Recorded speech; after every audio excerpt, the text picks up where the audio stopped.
What's going on, guys? Chris Flakes here, and today we are going to be repicking the 1996 NBA Draft. Now, some people will say that this is the best draft class of all time, and if you guys take a look at some of the names here that were actually drafted, I'm not exactly going to argue that. As you look at the prospect scoutings right here, and we go to the ranks, you got Allen Iverson, Kobe Bryant, Stephon Marbury, Ray Allen, Steve Nash, Big Ben Wallace, Peja, Shareef Abdul-Rahim, and a lot of other great names out here. And really, you look at this draft, if you look at the history of it, you look at some of these players that were passed up for other players, and you're just like, man, that's just crazy. So what we have here, guys, is we have the first top 10 picks of this draft and the teams that drafted there in the correct order. So we're going to redo this draft and see who's going to go where if we could redo this. So let's go ahead, start this NBA draft right here. Of course, the Philadelphia 76ers have the first pick, and at that time, they took Allen Iverson. And, I can't say that that was exactly a bad trade. We got some trade offers already. We can trade this draft. Come on, man, let's go. So we got the first pick by the Philadelphia 76ers. And Allen Iverson, no doubt, is not a bad choice. Like, you can't go wrong there. But there's another player.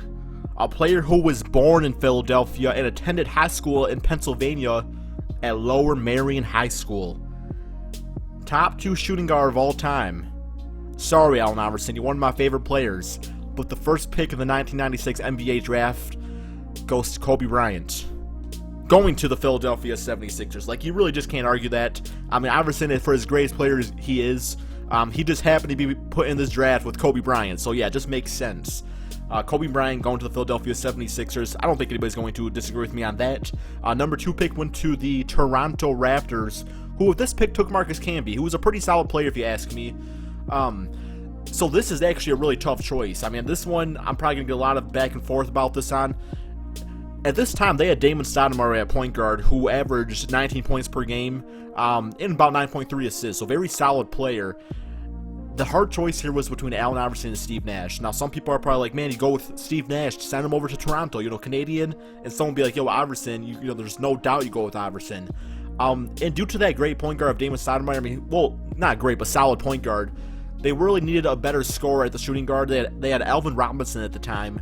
So I'm thinking I'm going to go for the shooting guard. Number 2 pick to the Toronto Raptors. I'm going to take the answer, Allen Iverson. One of my favorite players, or probably one of your favorite players of all time, too. Definitely can't go wrong there. Steve Nash, much respect to him. Definitely could have went with him at number 2. They're just two totally different players. Like, it depends on what your team's looking for. Do you want a guy that's going to be able to get you 40 points a game every now and then? Even 60 points. Iverson had some crazy games. Or do you want that true, natural passing point guard who's going to shoot the lights out? Can't go wrong either way, but I thought Iverson, I gave him a little bit of the edge over Steve Nash. Number 3 pick to the Memphis Grizzlies. Now, the Memphis Grizzlies at this time, they took Shareef Abdul-Rahim, who was actually a really good point guard. Put up really good numbers, actually. Just, in my opinion, not the best point guard in this draft. Not at the number 3 spot. At the time, they had Greg Anthony running the point guard position, so while Greg Anthony's fine and everything, this pick is going to go to the other guy that I was talking about. With number 3 pick in the 1996 NBA Draft, this is actually the Vancouver Grizzlies at the time, we have them taking Steve Nash. Steve Nash to the Vancouver Grizzlies. Alongside, the shooting guard was actually Byron Scott, and they had a small forward named Blue Edwards. So, Blue, I always thought Blue was a dog's name, but I guess, Blue can also be a human name, too, if you try hard enough, and if that's what your parents write on the birth certificate. Alright, number 4th pick goes to the Milwaukee Bucks. And this was actually a pick that was traded with the T-Wolves at the time. So, I'm not assuming any sort of player trades right here. So I'm going to give this to the Bucks. And I actually have them taking the same exact player that they traded for at this spot. At the time, they had, they had big dog Glenn Robinson at small forward. He was a good scorer, of course. Vin Baker was a pretty good power forward. Point guard, they had Sherman Davis. Shooting guard, Johnny Newman. So not really a lot going on there. They definitely need some more scoring on this team. And what better scorer to bring to this team than Ray Allen?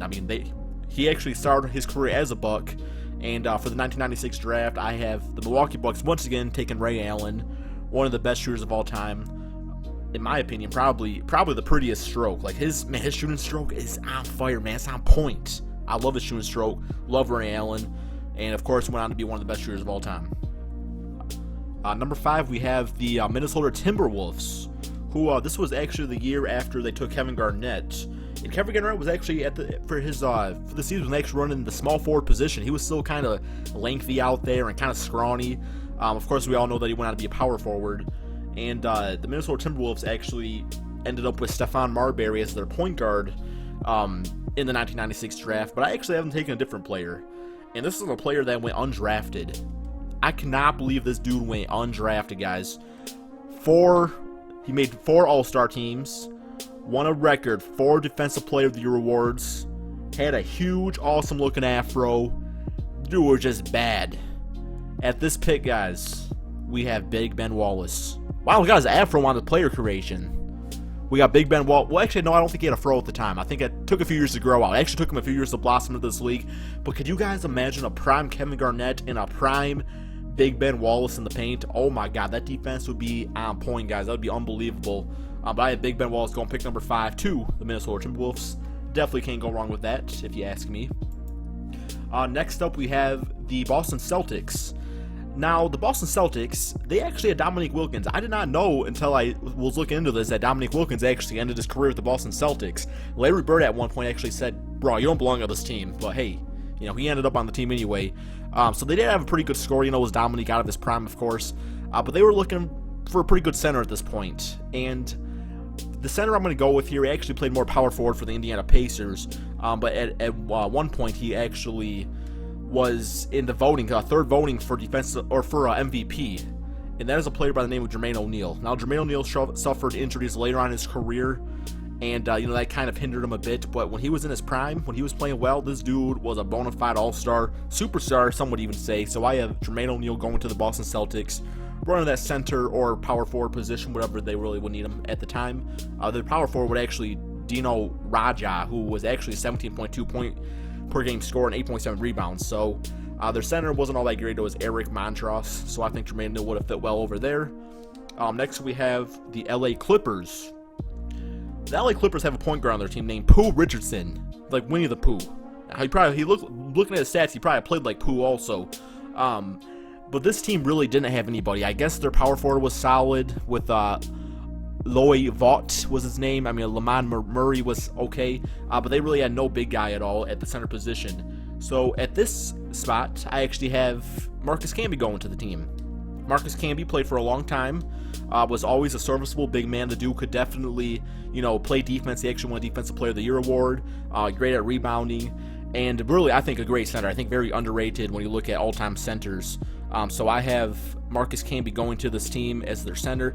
Big Z, much respect to him too. But Marcus Camby, in my opinion, was the better center. But both great centers in their own right. I have Marcus Camby going to the LA Clippers. And then next up we have at that time the New Jersey Nets, now the Brooklyn Nets. This team had nobody. This team, Kenny Anderson, yeah, you're fine. Kenny Anderson, I will say he was pretty good, but not much scoring outside of him. Rex Walters was their shooting guard, who was just 6.5 points per game scorer. This team definitely needed a sharp shooter on this team, somebody that was going to bring some instant offense. And the player I actually have him going to the New Jersey Nets in this scenario here is Peja Stojakovic. If you guys remember watching him on the Kings, this guy, such a great shooter. Much respect to him. I love Peja back in the day. And, just instant offense, really. And just a great shooting stroke in general. So I have him going to the Nets. Now, for the Dallas Mavericks pick, I might have misspoken earlier in the video. I think I said Shareef Abdur-Rahim was a point guard. I was thinking of somebody else. He was actually a small forward. And, he was good when he was in his prime. But the thing was that his prime did not last very long. And actually, he did end up with career averages of 18.1 points per game with 7.5 rebounds, so still a really good player. So I actually, he could have went to the Nets, but, Peja, Shareef, really either or. Both were great players in their own respect. But in this case, going to the Dallas Mavericks, and the Dallas Mavericks didn't really need too much scoring. They actually needed a power forward more than anything. And Shareef was 6'8", so, he could have played the power forward position. Because their power forward at the time was Popeye Jones. Now, they had Jamal Mashburn, they had Jim Jackson, Jason Kidd at point guard, so this team was looking pretty good at this point. But from a power forward center standpoint, not a lot going on. So I have Shareef Abdur-Rahim going to this team, but to play power forward. Now, of course, he can play small forward down the road, but it just makes the most sense to me at this point. So I have Shareef going to the Dallas Mavericks. At number 9, And like I say, it could have been Peja, but they didn't really need, Peja's position didn't really fit into the scheme of things there, so it didn't really make sense to me. So that's why I'm going with him, although both great career players. Now we have the Indiana Pacers. And the Pacers had Reggie Miller. Like, this is Reggie Miller, like, right in his prime, so they were really looking for a player to pair up with him. And their point guard was Mark Jackson. Yeah, Mark's fine and everything. I mean, he had 7.6 points per game, so he wasn't really all that great. But definitely a position they could have upgraded at. And I think a good player to bring a little swag to this team, and also bring his $15 basketball shoes, is a point guard. And that is Stephon Marbury, a.k.a. Starberry. I don't know if you guys ever owned a pair of Starberries. I know I did back in the day, man. $15 basketball shoes, was not going to pass up on that. Kind of a short-lived career in the NBA, had off-court issues. I think at one point he spit on a fan. But actually, he went overseas recently, and he's actually been killing it out there overseas, so much respect for him on doing that. But I have Stephon Marbury going to the Indiana Pacers alongside Reggie Miller in that backcourt and number 10. And guys, that's my 10 picks for the 1996 draft. Let me know if you disagree. Let me know your draft selections. Hope you guys enjoyed this video, and peace out, my friends.